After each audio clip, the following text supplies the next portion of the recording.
I'm Rick Lutman. I'm a professor of mathematics, but I'm not here to talk about math tonight. I was asked to introduce our speaker because I'm host of the War and Peace lecture series that meets every Tuesday afternoon from 4 to 5:15 in Warren Auditorium. We had Dith Pran speak to us this afternoon. I just met him 4 hours ago, but I've already discovered we have something in common. He now lives in the town where I was born. And as we will discover shortly, we both speak English with a New Jersey accent.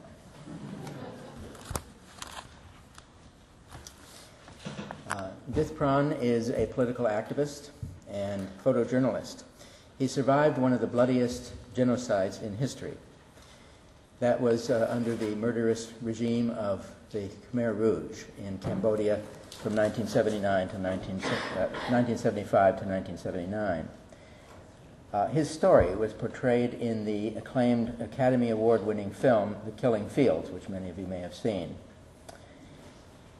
His mission is to educate the world about this event in the hopes of trying to prevent something like this from occurring again.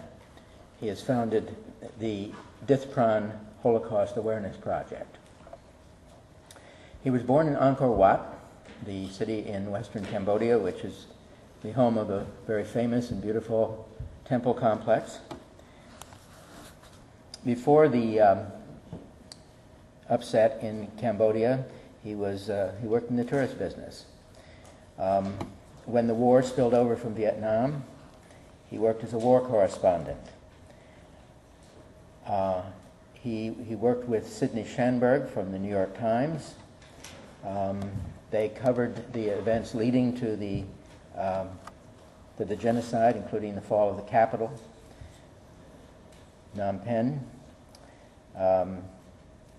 They were both arrested by the Khmer Rouge. They were sentenced to execution, but eventually released. Pran spent 4 years in the killing fields of Cambodia, the forced labor camps, enduring starvation and torture. In 1976, Schanberg received a Pulitzer Prize for his coverage of Cambodia, and he accepted the award on behalf of himself as well as Pran. In 1979, he escaped and went to Thailand and eventually came to the United States. He is now and has been since 1980 a photojournalist with the New York Times. He was appointed as Goodwill Ambassador by the United Nations High Commissioner of Refugees in 1985. He's a recipient of the 1998 Ellis Island Medal of Honor. He's a member of the Asian American Journalist Association, and he has 4 honorary degrees.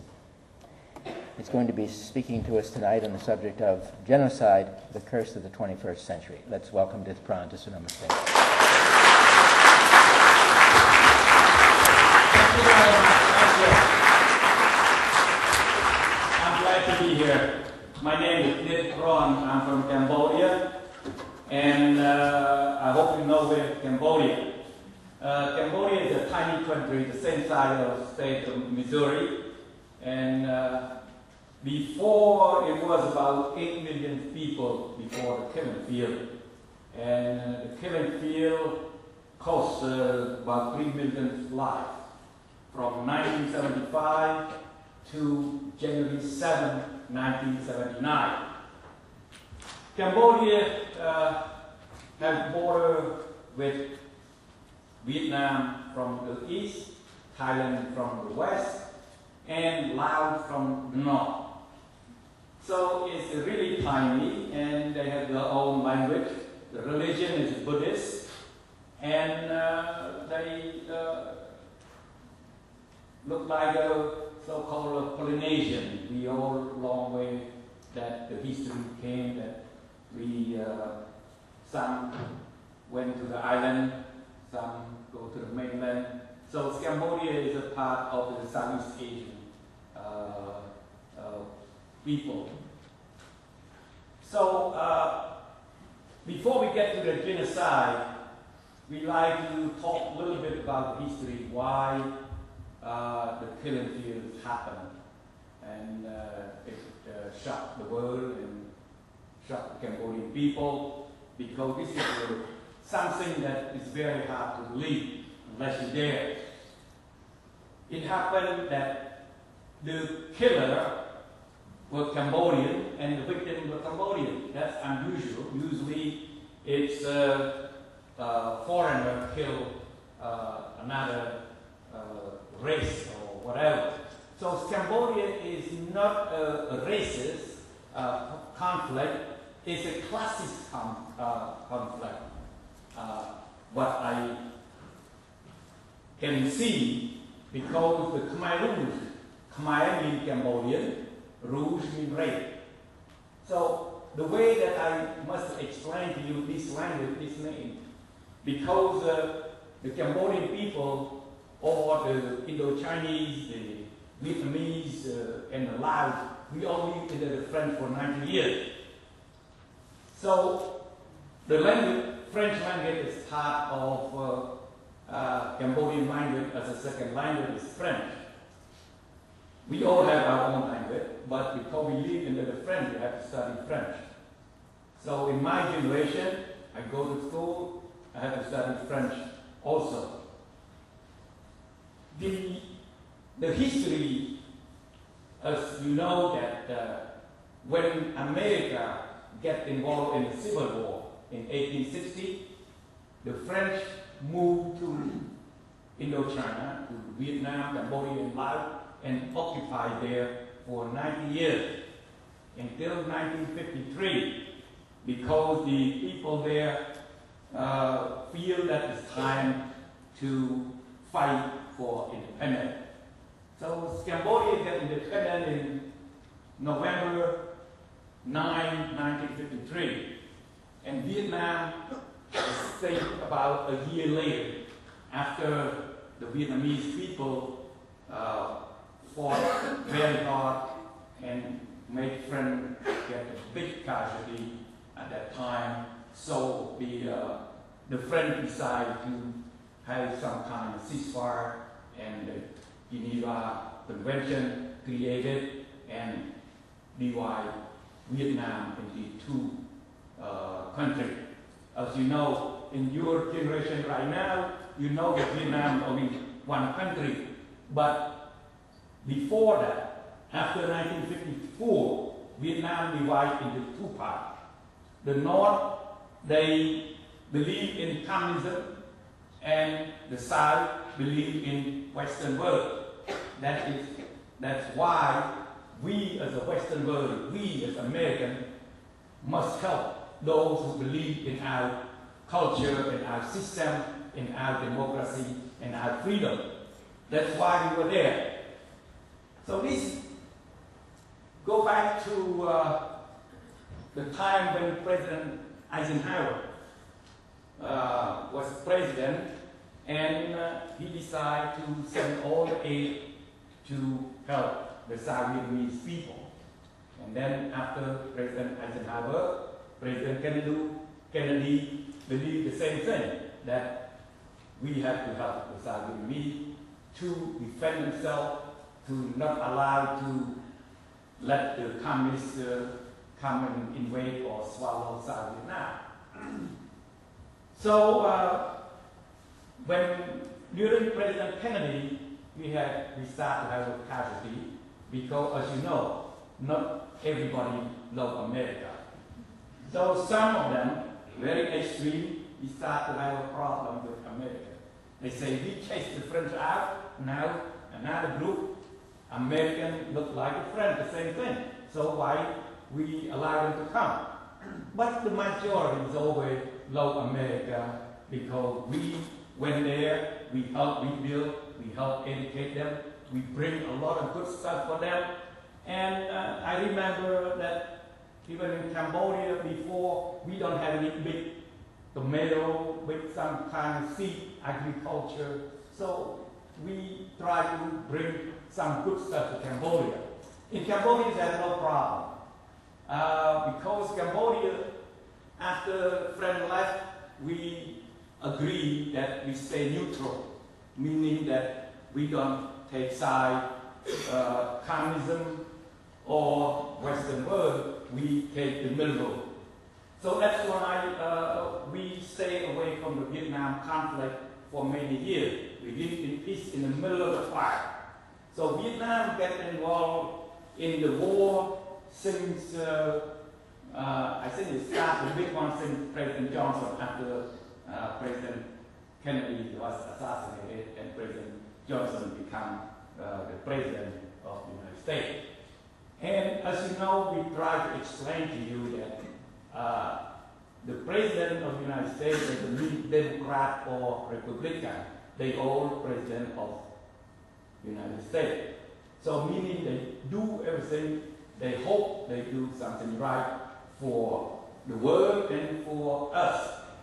So you can see that the President Johnson refused to accept that we must leave Vietnam because we feel that very important to have friends in Southeast Asia, and Vietnam decided to side with us.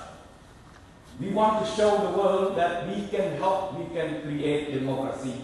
So to show, to prove the world that the communism is right and the free world is much better than it.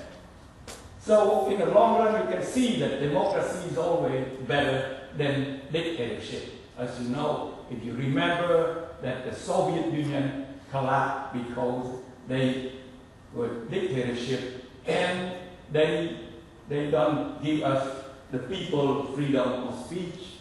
So a lot of difference between communism and the free world.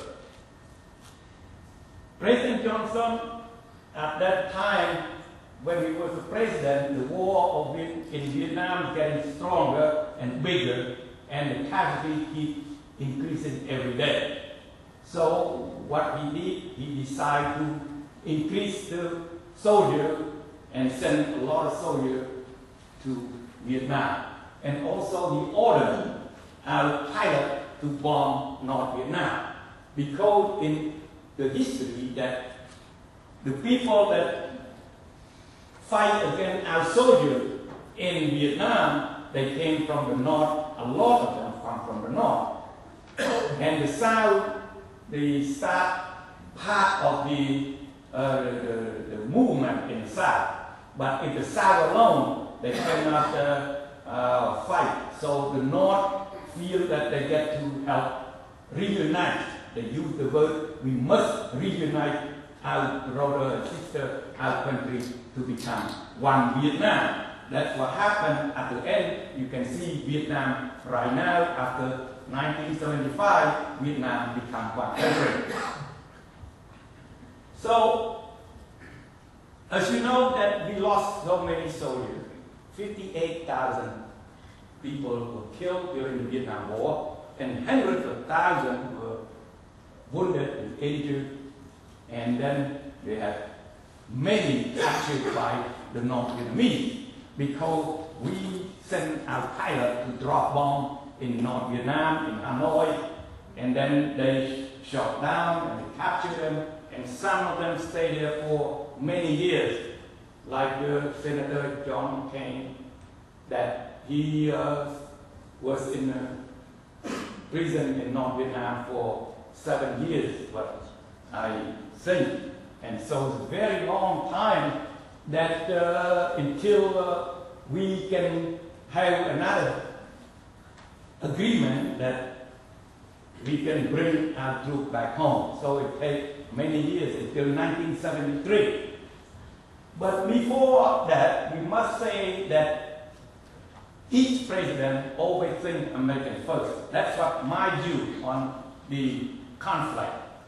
Look, after President Johnson, it was become President Nixon. So President Johnson was a Democrat and President Nixon is a Republican. But both things have to say American life. Here the conflict, it starts to get bigger. This time, instead of to the North Vietnam, it comes to Cambodia.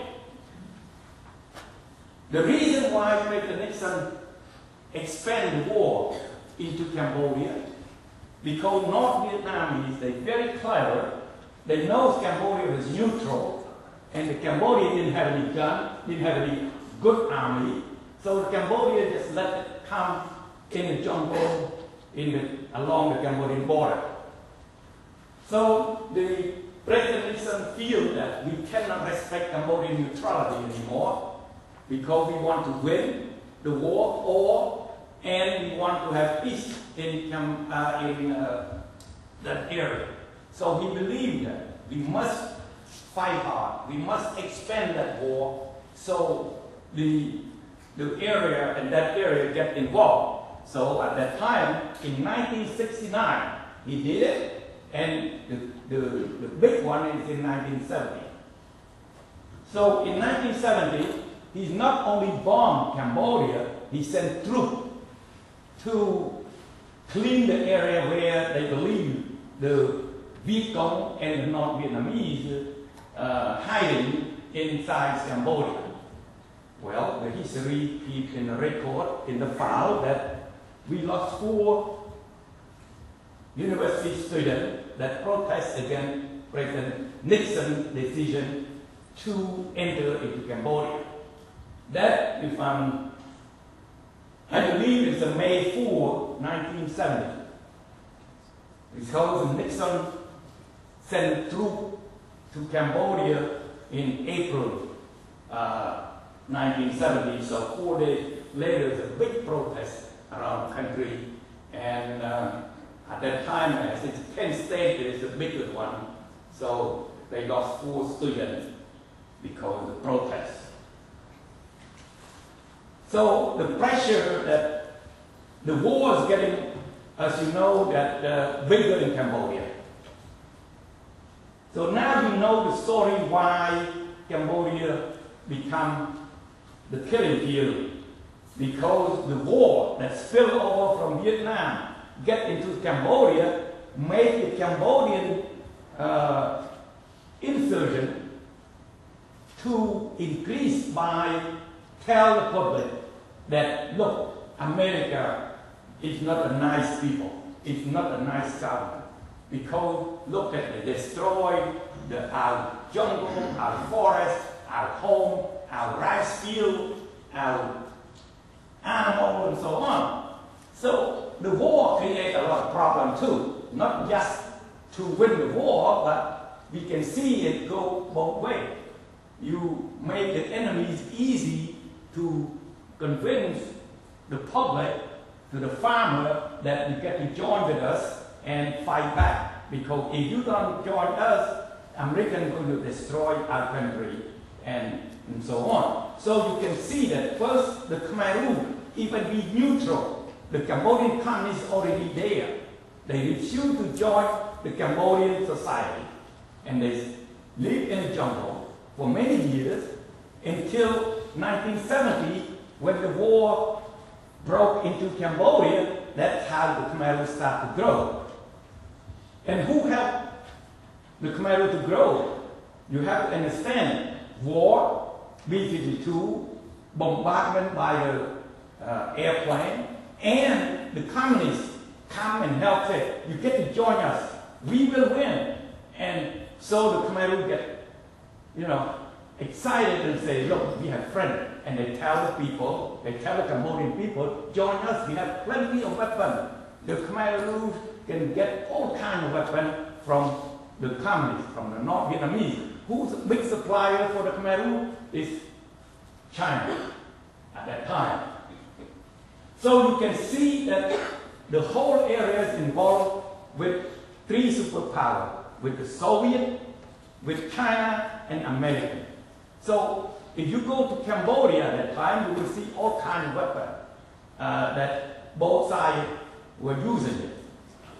So this is a part of how the Khmer Rouge grow and how the Khmer Rouge become very strong.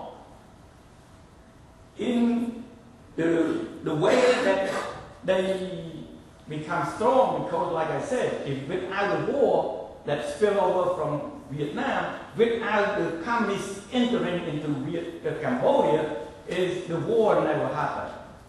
So it's part of the way that I want to explain to you why the Khmer Rouge become so powerful and become very difficult to understand. I told you the Vietnamese helping them to grow too, arm them, train them. When the Khmer Rouge become very strong, because they're so nationalist, they told the Vietnamese, say, I'm ready to fight by myself. So you go back to your country. If you refuse to go, we will fight you. So that's evidence that the Khmer Rouge very racist and very nationalist, and they don't want any foreigner. They really know how to use foreigner. When they become strong, they kick them out. Now, look, another Cambodian way. Cambodia at that time, from 1970, we have two groups of Cambodia. One, they feel that they have to join America in order to stop the communists. So another group, Khmer Rouge, they use communists so they can become strong and they can win the war in Cambodia. So you can see that the two Cambodians, they fighting against each other. The communists helping by the North Vietnamese and supplied by the Soviet bloc and the Chinese. The Cambodian that live in the city become like a South Vietnam, want to be with America. So America have to help bombard Cambodia day and night. And then with the helping supervisor, everything, so everything to get into the people in the city. So you can see that the Cambodian completely divide and American get involved deeper because President Nixon believed that we must help Cambodia because Cambodia asked the American to help. Because the Cambodian people believe that if they don't side with America, the communists would swallow right away. So they begged for America to help. So they have a coup in March 18, 1970, that they overthrow the neutral government, and Cambodia used to be Kingdom of Cambodia, Royaume de Cambodia, and then they came into Khmer Republic. We really want to believe that we pro-Republic, pro-American. So in 5 years, that area collapsed to the communists. Now let me talk about the story that when our troops came home. In 1972, they start to have negotiation after President Nixon strongly bombarded Vietnam, Cambodia, and so on. So they forced the communists to negotiate. So after the negotiation, they have agreement that Americans can come home. The prisoners can be released. So that's how you look back to the history, you know that in 1973, all Americans come home. Because Nixon had the idea that we must turn that war into local war. His word, he said, Vietnamization. Means you Vietnamese, you handle the war by yourself. And the Cambodian, you fighting against the Khmer Rouge. And Laos too, another country, the same problem in these three countries. They have pro-American group and a pro-communist group. Cambodia the same thing, Vietnam the same thing. So you can see that the story is similar, these three countries. They go together, they went to war, and they collapsed together. So in 1975, April 17, 1975, that's how the Khmer Rouge came to power, because the pro-American is collapsed, completely collapsed. I was there, and I decided to stay behind as a journalist because I felt strongly that we need to cover the war and the peace. So we cover the war, very dangerous, why not the peace? So that's why I decided to stay behind.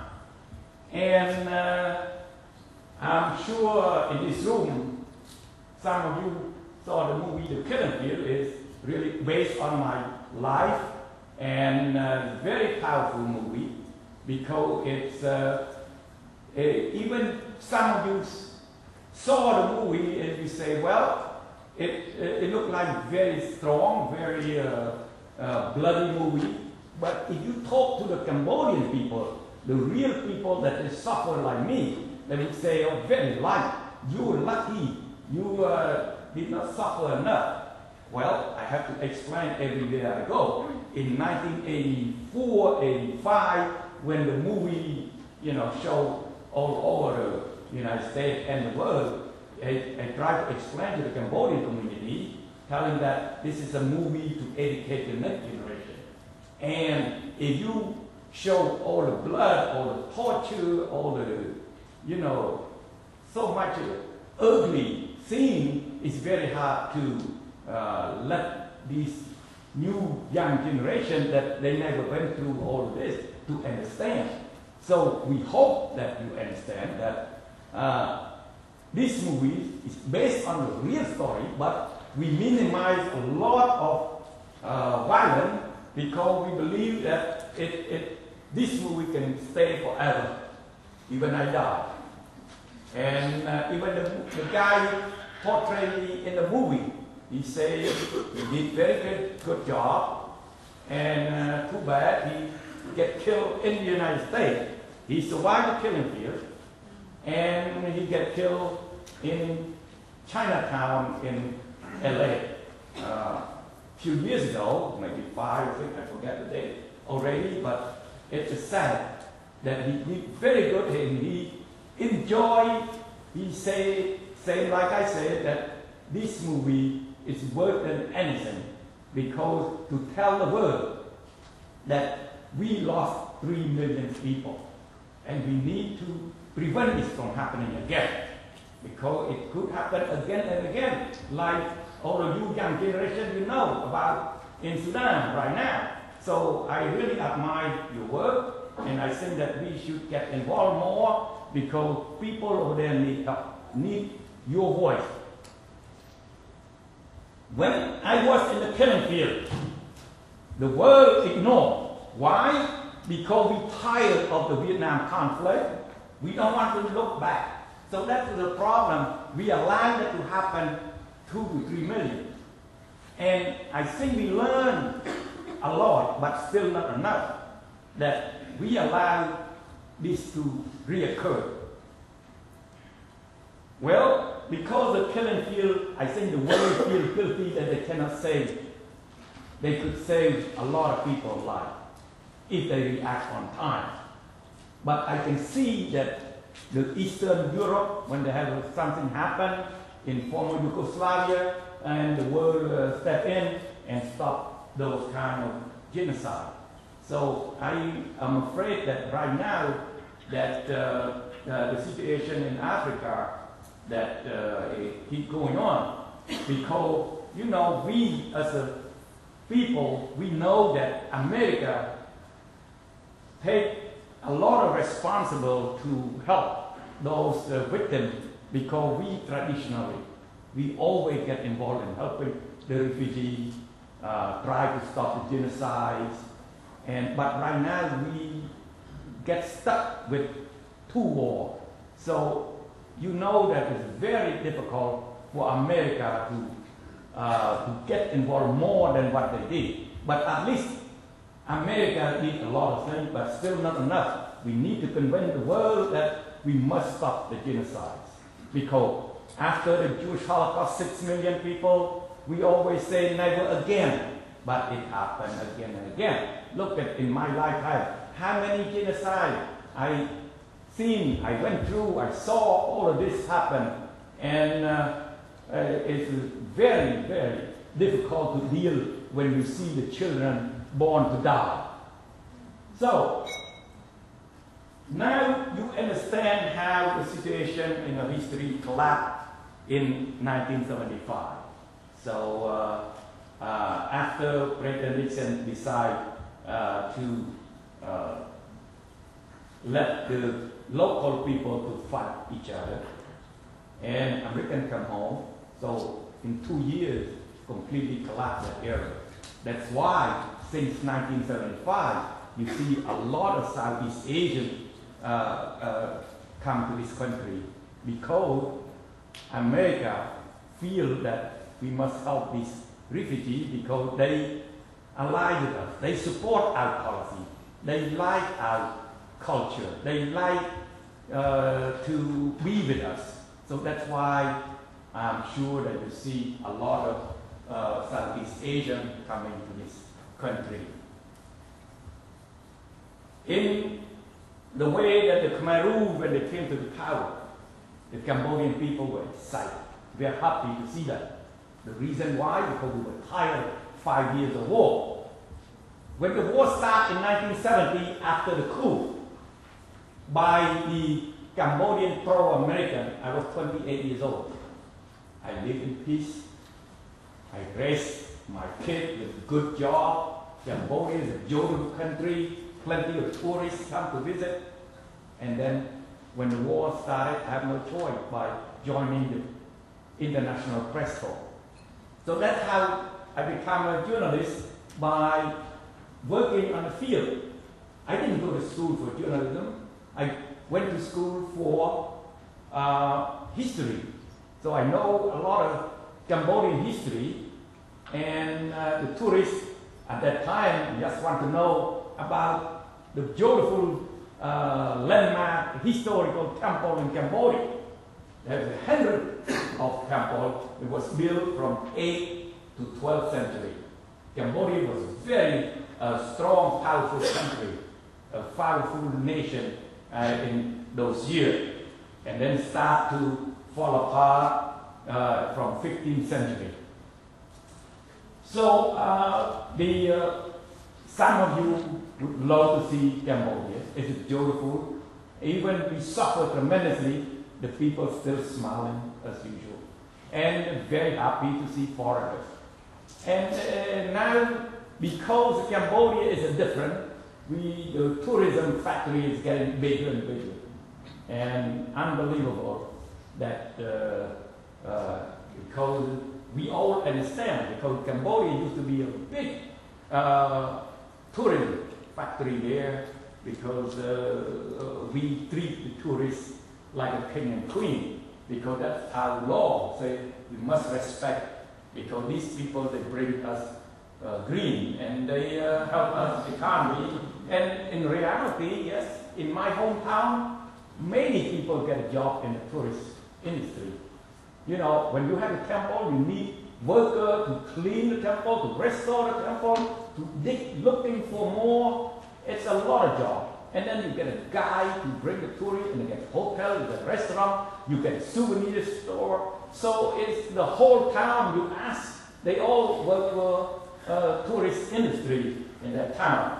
I was born there and I grew up there. That's how I get involved in the tourist business, because so many, and believe it or not, Cambodia, we have only 2 languages. English is a sideshow. Nobody want to learn in those years, because not many people think that English is a very powerful language. You can talk around the world. That time they say, well, we know French, that's enough. Many countries speak French. Even Canada speaks French. So some kind of say, well, it's not too important. For me, I feel that, well, the more I can speak, the more language I know, it's much easier to get a job. If I, in 1970, if I didn't know English, I never can get a job with the New York Times. And I was lucky that I always try to learn with the tourists, and so it worked for me. So now back to the genocide, that you want to know what they did. In the first day, April 17, 1975, the Cambodian welcomed them, smiling at them, including myself. I got very excited because I covered the war and I'm tired. I see all the casualties, all the victims, all the dead. And I feel that very nice to see that the Cambodians stop killing each other. I have a chance to talk with them. The first group is very nice. But we don't know why. After I get out from the checking the casualty, the hospital, and we came out, that's how I got arrested. And it took me many hours to explain to them that we're not American, because they were told that they look for American. So since we got arrested and we had to speak French to camouflage, to disguise ourselves as a French journalist, independent journalist. And so we witnessed a lot that they shoot the people on the street, they empty the hospital, and they don't care. So it turned this group to become monsters that the Cambodian people were shocked. They don't understand at all. Nobody understands. It looked to me that I keep analyzing after I survived the killing field. I say, well, I think what they did is they didn't trust all of the people in the city.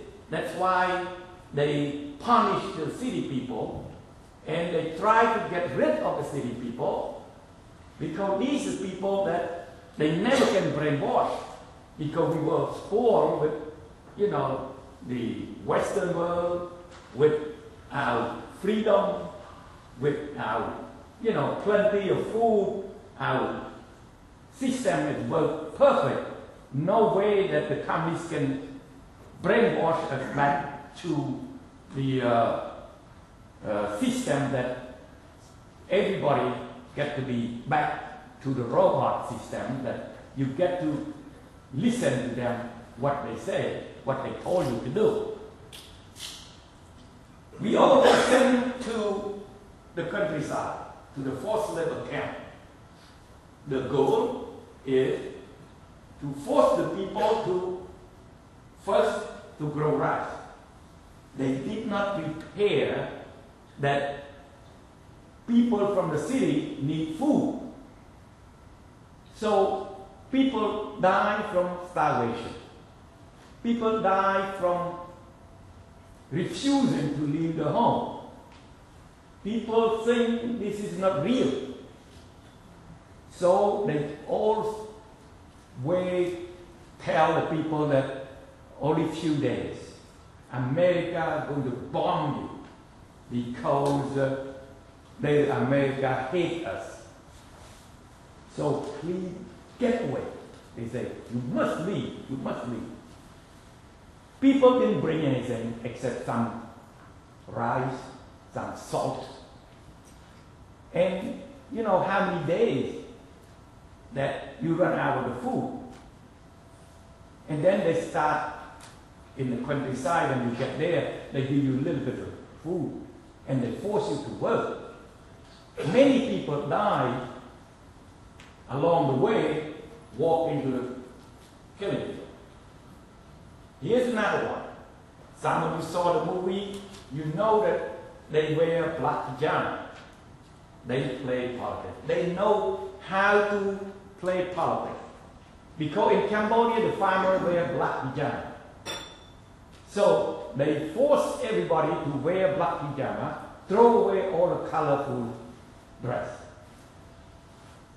So you can see that they really start to mobilize the whole Cambodia to become a communist system, and they keep brainwashing, lecture day and night, say we have to live together, sleep together, work together, eat together, and die together. They force the people to work at least 10 hours a day, 10 to 14 hours a day. and with a full spoon of rice, how can you survive? So many people die from the starvation, from the disease, because they keep looking for the intellectual, the doctor, professor, teacher, some of you here in the movie. And sometimes it's complicated because your mind says, why they kill teacher? Why they kill doctor? Why they kill children? Why they kill students? Well, like I said earlier, they really want to get rid of the generation that did not stay with them during the war. They feel that this very dangerous society. So they do whatever. I think that sometimes they're tired of killing. So they let people die from starvation, from disease. Because so many people, they can die, you don't have to shoot them. They can die because no food. People have no freedom to look for food. Cambodia, the government don't have to worry about if you let them have freedom to go.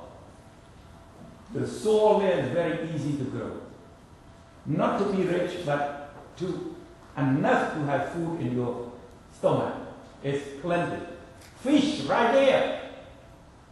If you check the map of Cambodia, you see main river like the Mississippi River called Mekong River. Plenty of fish. And then the Great Lake in the middle of the country full of fish. And then we have a Gulf there that's full of fish. It's no problem to worry about starvation. And easy to grow rice, easy to grow yam, to grow potato, to grow corn, to grow cucumber, vegetable, everything. It's easy. It's a good soil that we don't deserve that to starve. When you talk to the tourists who know Cambodia, when the refugees came out talking about starvation in Cambodia, they were shocked. They say no such thing when I visit there. I say yes, but the people have freedom. When the people have no freedom, they starve to death easily. A lot of stuff that it happened with Cambodian people during the killing field. So the killing field, genocide in Cambodia is from killing by the bullet, by the explosion, and by the stick, and from the starvation, from the disease. Remember, Cambodia is in the middle of the equator, full of disease, all kinds of disease that you never heard. They get malaria, that's very dangerous, diarrhea, dysentery. All of this is kill you right away if you have malaria. I was sick or not, I sick too, but you know, you get to fight back. Usually the nature have a lot of medicine in the jungle, in the bush.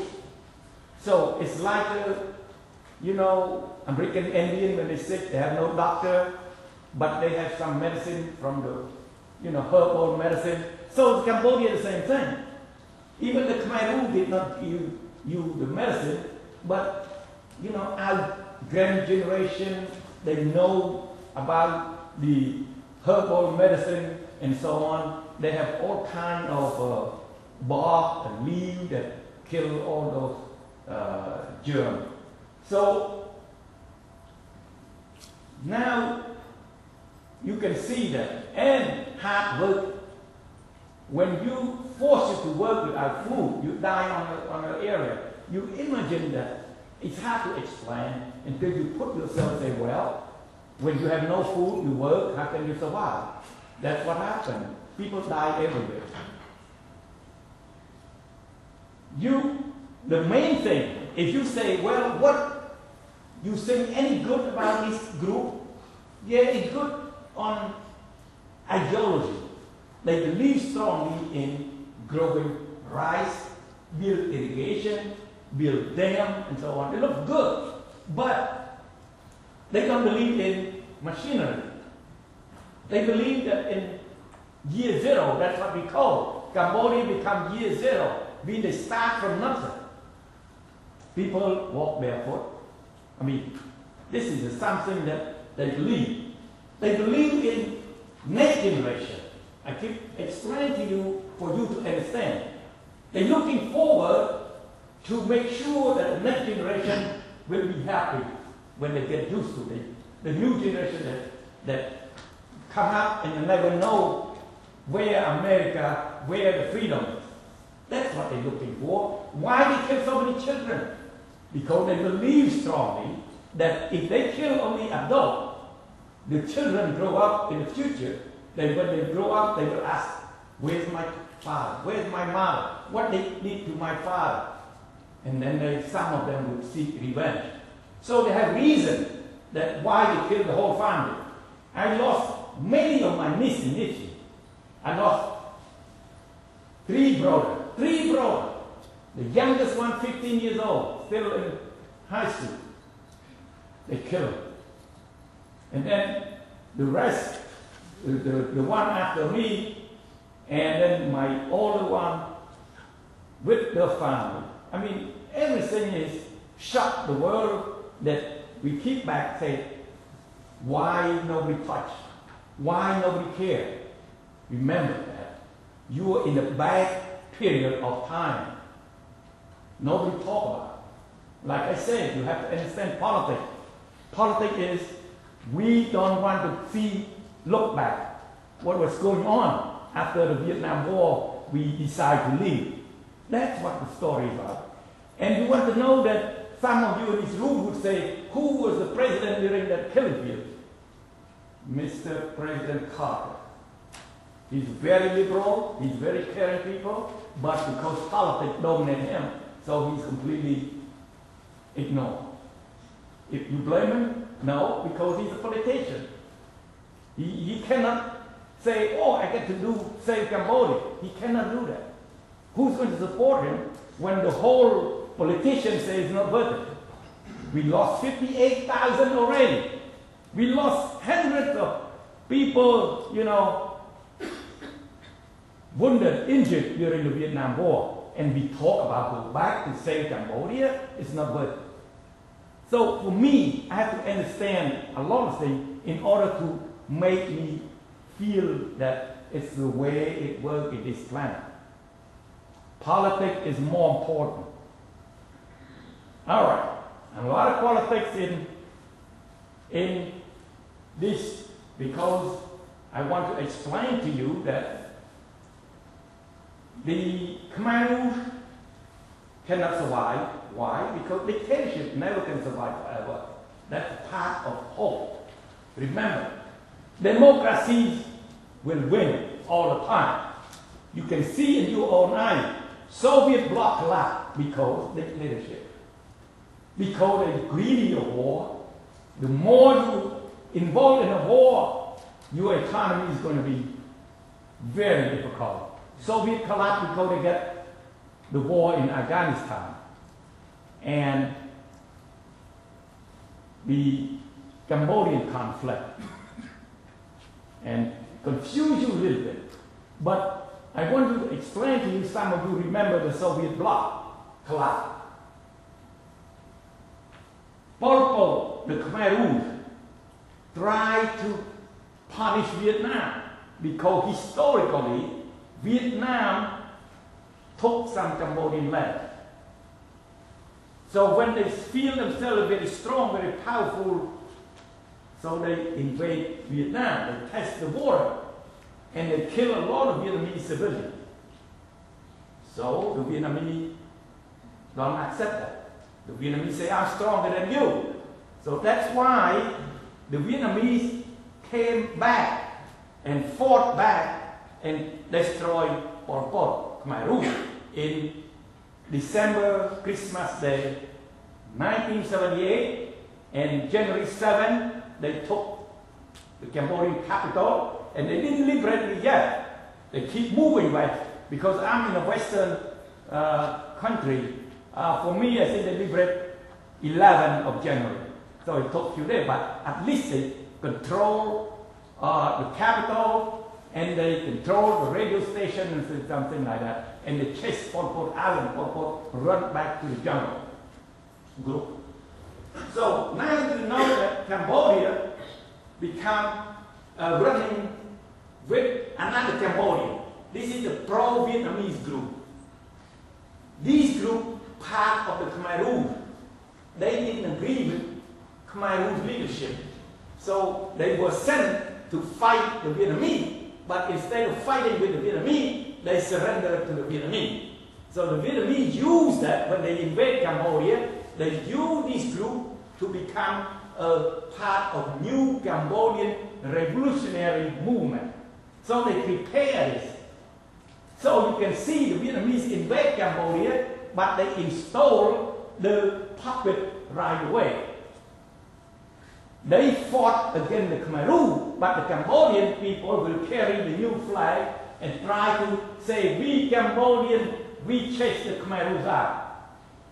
And then, for 10 years, the money that comes from the Soviet Union collapsed. They cannot supply the Vietnamese to stay in Cambodia, so you can see the domino, and the Soviet left Afghanistan too. So you can see that how the economies collapsed because of the war, big war. The war spent a lot of money. Okay. So that's how Cambodia become a new government that pro-Vietnamese, still a communist country, but it's another communist that is not killing like Pol Pot did, like the Khmer Rouge did. So I want to get into the peace because it can work in another country.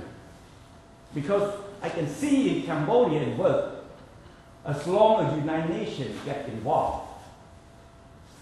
The history and eyewitness. The United Nations sent 22,000 blue berets to come and help rebuild peace in Cambodia. It worked in Cambodia. Cambodia has become a democratic society, democratic government elected by the people. If they work in Cambodia, it should work everywhere. If the United Nations really willing to help. The problem in Sudan, I don't think that the world has enough strength to do. We hope that they can do quickly as possible because so many people get killed and allow the genocide repeat itself. Well, now look back to America that we are the champion to save people's lives. Traditionally, we have a lot of refugees around the world, but we have a problem too. We have 2 wars to handle. We have Afghanistan and Iraq. How can we do a lot of things when we get our 2 hands tied with this war? That is part of we have to understand. We wish that will work and save people's lives around the world. For me, I always analyze it. How can? Doesn't mean Americans don't care about it. Americans try all the best, but they have their own problem. We have to accept that. We get stuck in Iraq. And that is the big one that everybody complains, as you know, that, well, the war, that's what happened. In Vietnam, the same thing. In order to get few casualties, we pull out, we keep sending more troops. When you send more troops, more casualties. And then we cannot pull out, we America. America don't run away. That's the problem. And that's why in terms of war, very hard to blame our government. Because our government knows that they want to get out, but in honor. Like Nixon did. You know, it takes time for President of the United States to get out from Vietnam. If you look back at the history, someday we will pull out with honor. The problem now, we have to find a way how to get out with honor. It's not easy. And we all don't want our soldiers and the people around the world get killed because we know it's a war, it's a waste of life. And but you have to understand, that's why I always, my case in Cambodia, some of them say, you get really mad at the Khmer Rouge, you want something, to do. I say, well, you can understand a lot of politics involved. You cannot get too mad because you're going to suffer yourself. You have to understand the world politics. You know, after the Khmer Rouge get defeated, get pushed by the Vietnamese, we, the world, China and America, still behind the Khmer Rouge. That's a politics. People don't know. And you're going to ask me why Americans stand behind the killer. Well, free we take because Khmer Rouge hate the Vietnamese. And we, at that time, we don't like Vietnamese. So, why it's not? We help the killer because the killer killed our enemy for us. So, it takes a long time. I'm the one who went to outside the United Nations protest. I do a lot of things. To protest, say there's no justice. The Khmer Rouge flag flying. The Khmer Rouge kill millions of their own people, and you let the flag fly. But nobody pay attention because the world needs the Khmer Rouge. Doesn't mean they support, but they play politics. Remember, they play politics because Khmer Rouge love to kill Vietnamese for. And lucky that the Americans did not get involved standing through. So we use the Khmer to kill the Vietnamese, make the Vietnamese suffer. That's why we won the Cold War. Because the Vietnamese suffer, Vietnamese have to spend more money. Where the money come from? From the Soviet Union. So you can see the domino story, that the way the history I love to talk, because that way you know that why I'm not so too angry. Because you get to understand the world politics too. If you, politician, you get someone that want to kill your enemy, you use it. That's what we did before the collapse of the Soviet Union. And that's part of the way that I like you to understand. And before we get to the question and answer, may I ask you how many people see the movie, The Killing? Do you like it, or you very moving and force you to care more? Is that the way it is? I'm sure, after you see it. Because it shocked you too. And must tell you that it's worse than what you saw. Very accurate, that's why it's so powerful. Look, since 1984, and still, the new generation still want to see it. And because it's a movie that reminds this new generation to say that if you don't care, you don't pay attention, the Holocaust and genocide will come back. That's why the story is about in Sudan right now, to make this new generation say, I don't want to see another Cambodia killing field. We must do something. It's always better than do nothing. Little bit help. And I go around, I know that high school, even high school, they try spread the word. My goal is, if you don't have money to do, you can write petition to our congressmen, our politicians, tell them that, don't hide. You cannot hide this, please help them. Because the history will record that you ignore. The same like they ignore Cambodia, now it's in the record. 3 million died without the public know. I won't blame the American public because nobody care about it, because the politician.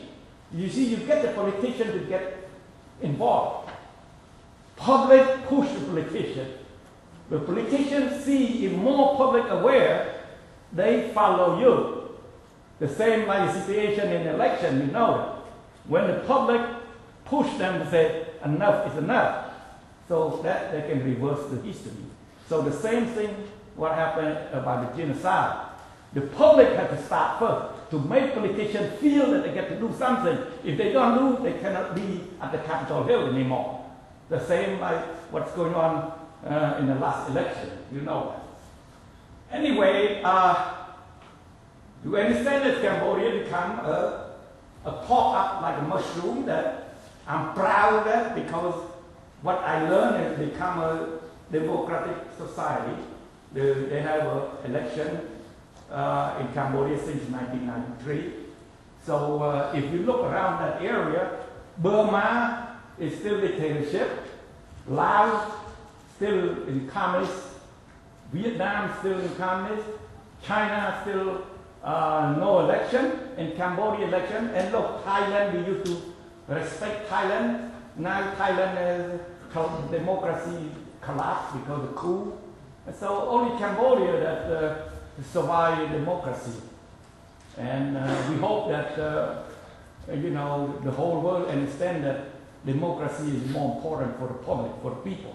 People love democracy than dictatorship. But you cannot compare America democracy and the third world democracy. You have to understand the third world democracy. The third world, they accept a lot. I mean, as long as you don't kill their own people. Look at Vietnam right now. Even there's no democracy, but as long as you stop killing their own, you know, opponent or something like that, the people are happy to stay with it. Because I speak too much, I love to hear from you. Anything that you have any question, because I like to hear your voice. Yes, please. In your opinion, what do you think is the most important proactive measure to prevent totalitarianism and dictatorships and repeats of genocides like we've had in the past 20th and 21st century? Well, some countries, the people power, they rise up, but the dictatorship, the dictatorship need foreign intervention too. Because look at Burma, nobody talking about. So the democracy team is hiding and they get arrested in Burma. It's sad. They could have done turn to become democracy, and the world would try to help them very much. For me, it takes time. We never expect Cambodia can become like that, but I never give up. Like I said, in the beginning, it was rough for them. They kill opponent, you know, all kind of things. But we have to look back the history. Even America, maybe 200 years ago, they had the same problem. Remember, Cambodia right now is the beginning of it's like a baby democracy. So you have to accept that. That's why some people they want to be like America. I say America over 200 years, and you just only very few years, 2-3 elections. But in the long run, I think more understand back to the situation in Burma. Like I said, I feel you know, somebody to the politician too. Why are they afraid of democracy? If they can turn the country to become a democratic in democracy system, the whole world will help, you know, go fast. When you get democracy, everything goes fast because the whole world feel that they willing to invest. You know, like in Cambodia, you couldn't believe that this country was year zero, I mean nothing. I went there during the new the communist Soviet side. The hotel, no electricity, no water, and everything is disaster. And now you go there the same like every city in Southeast Asia. Yeah. Yes, sir. Who is prepared to act upon the true reason why? I listened to this man. I think it's a blessing for him. I think he's a blessed man, and it's a blessing for him to be talking to students. I wrote down some very brief thoughts, and this is the answer to why that this man asked. We are human beings, we're sentient beings, but first and foremost, we're spiritual beings. How is it that we continue to suffer by deceptions perpetrated long ago? Deceptions that are maintained fiercely by certain governments and religions. For behind these religions and governments are the patriarchal controls that have maintained the suppression all this time. The enemy of any war has only ever been war itself. And the answer lies with us in knowing that as long as we maintain war upon the animals, in these factory farms that we will continue the genocide. To stop the killing and the genocide of these animals is to free ourselves. I am Peter, and I'm telling you this with all my heart, that this be true. Yes.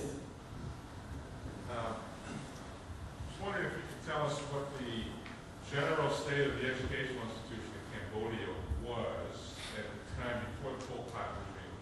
And additionally, what's your understanding of the level of education amongst the Khmer Rouge? You mentioned something at the very beginning about the class differences, and you really never touched on it again. Okay, very good. I'm glad to get into that point. Cambodia is the country that more taught the French system, including the democracy right now. It is similar to European. You elect the party, okay? That part of politics, like in Canada, like in British. So Blair is the leader of the party. So you elect the party, and the party majority become prime minister. That's talking about party. The education. Cambodia, we study equivalent to whatever the French university is, because we have a lot of French supervisor. Even we get independent, we have our own professor, we still ask the French to come and help. So everything in Cambodia at that time is similar to French education. And then we talk about Pol Pot. These group, the inner circle of Pol Pot, they all went to France together. So now, good question, I want to explain to you. The Khmer Rouge group, the inner circle, very educated people. They are one PhD, electronic engineer, they study, become a best student in Cambodia. Remember, Cambodia, before they send a student to France, you have to be a smart student. So these group, very hard to believe. They went to France, and those years, in the 40s, European Communist Party spread all over Europe. So this group of Cambodians, they feel that communism is the best way to bring back the ideology to Cambodia. And they try with the students, because some of them are professors, and they try to explain to the students that communism is the best way to run a country, to develop, to make the country better. But the Cambodian people refuse, because they learn that there's no religion exists. So people back away because no religion. Cambodia believes strongly from generation to generation that Buddhism is important for their life. And they know all that. So when they came to the power, that's why completely abolished. In Pol Pot year, you don't see any religion. They don't believe in any religion. They don't believe in education because they're afraid the education that make people smart. So you here is lucky that the government allow you and the community allow you to study, because education is to make you smart, so you become like a Bill Gates. So some of you in here will make a lot of money. And that's our society. For them, they're afraid that the students become very smart. And another question that we want to know, that these elite students, they try to get more truth, but it doesn't work until the war starts. When the war starts, they can do everything. You see, they use war to recruit people. Because, as you know, war creates monsters too. Remember that. And let me follow up real quick. Well, did the education system fail in some part because it never reached the level of the peasant or farming class of people? That's a part of too. Primarily illiterate. Yeah, that's part of easy to convince the farmer because the farmer, most of the farmers didn't have any strong education. So when they control the area, they can brainwash those kids easily. I'm talking about classes. The classes is Pol Pot feel that the city people are high class than the farmer. So they use farmer as the friend, the brother, the sister. So they try to please the farmer instead of promoting the society to become one. They just say the city people really cheat on you, so you better get rid of them. That's why they have no guilt, these killers, when they try to kill the city people. For me, I see that the victim and the killer both are trapped in the enemy job, in the Khmer Rouge. Because the killer don't understand all of it. They just say, well, look like these are the enemy. And then they cannot say no, because they were young, and because the rules say, you say no, you are against our regime. You see how they work? So the victim and the killer both are trapped in the job of the enemy, of the Khmer Rouge. Let me say that right now, the situation in Cambodia, you say so many Khmer Rouge, right? They were young, now they're in the 40s. Where they live? Well, they wake up because the Cambodian community accept them. So now it works in Cambodia, like I said, peace can work. If you don't look too much the past, you look for the future. So Cambodia right now, you go, you don't know where are the Khmer Rouge, because they never think together and work together. They have a good life together. Even the leadership, the Cambodian, let them walk free. Doesn't mean they not go to trial, but before they go to trial, they get to, live in the house where they are. It's not even have arrest, because they trust the society that they cannot run away. Because if they run away, they will be heavily prosecuted more than they stay in the system. And you would say, well, why don't someone go and kill them after they do bad things to us? Well, Cambodian people, they feel that we lost 3 million and we killed more than 3 million and 1, 3 million 2, 3 million 4. So we leave them the way to let the international community to decide. Look, it's a very interesting all of you. No trial yet. When you kill 2 to 3 million people, you live in free. It takes time because the politics involved. When the politics involved, it takes a long time to solve the problem. And that's what happened to the Khmer Rouge. Because not Khmer Rouge alone that bring this mad situation, because it goes back to many, many superpowers.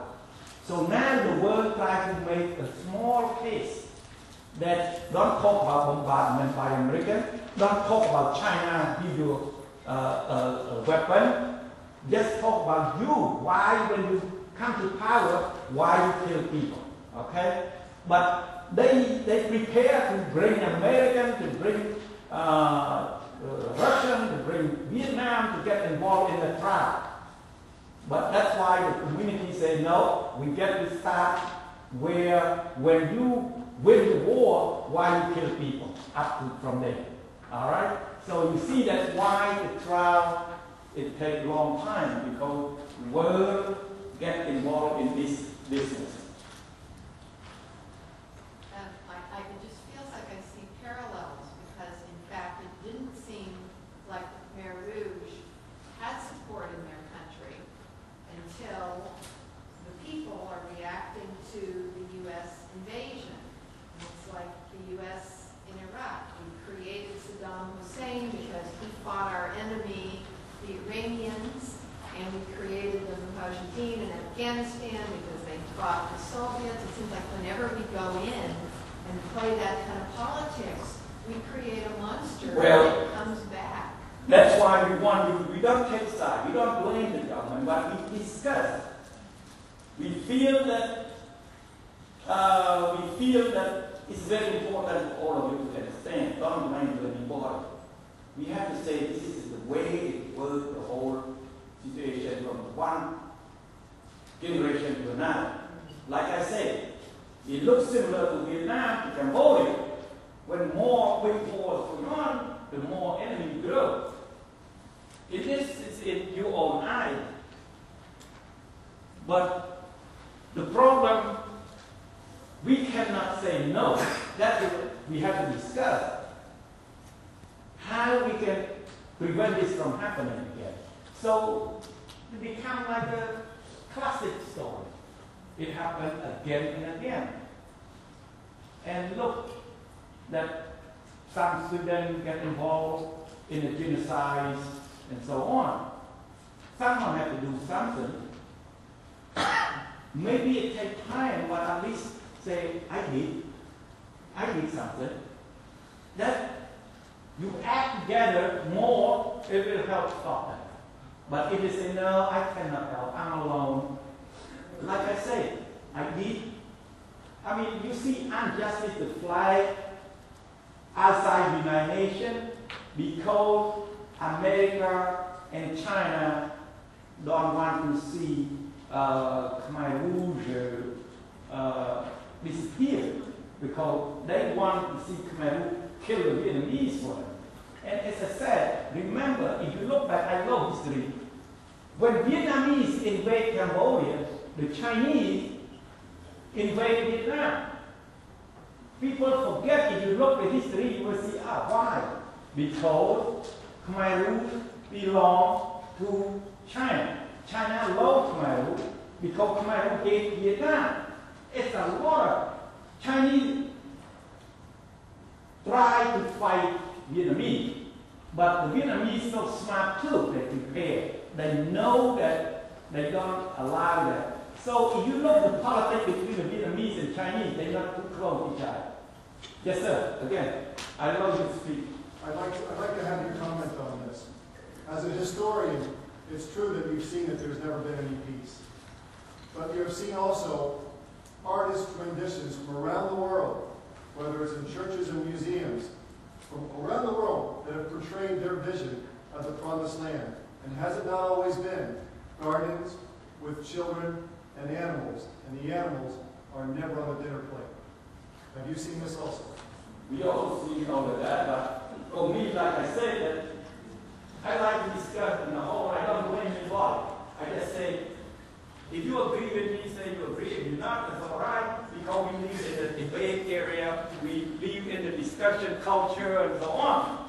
So I like to explain my opinion, what I think.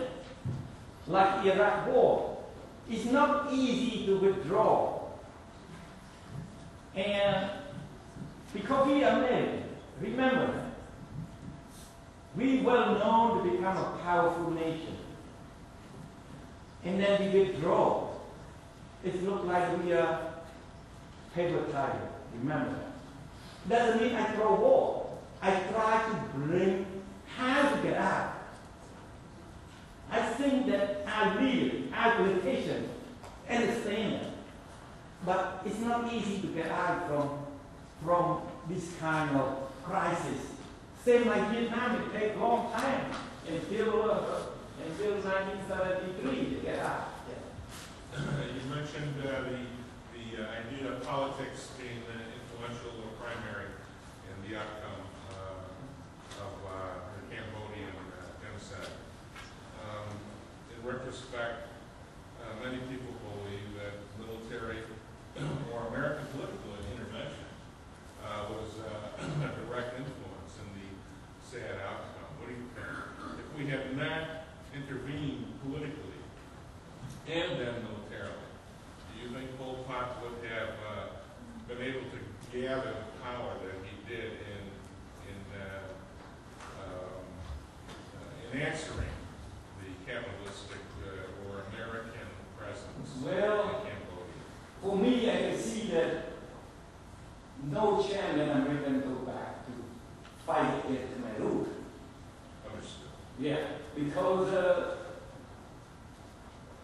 politics that's happy to get out of Vietnam.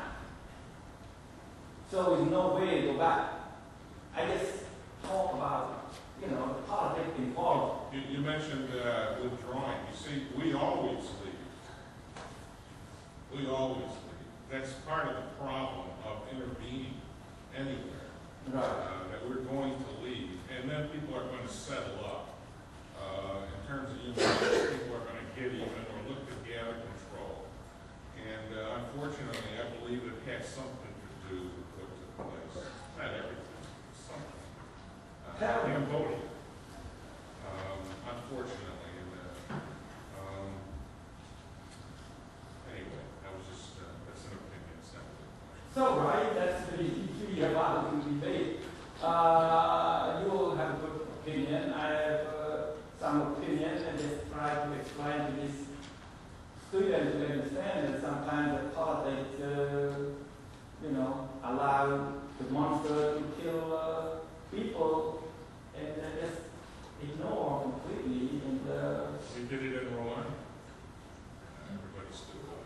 yeah, it's because the world is too big to handle all of this. And sometimes we make the right thing, sometimes we don't make the right one. So we think that's too bad. And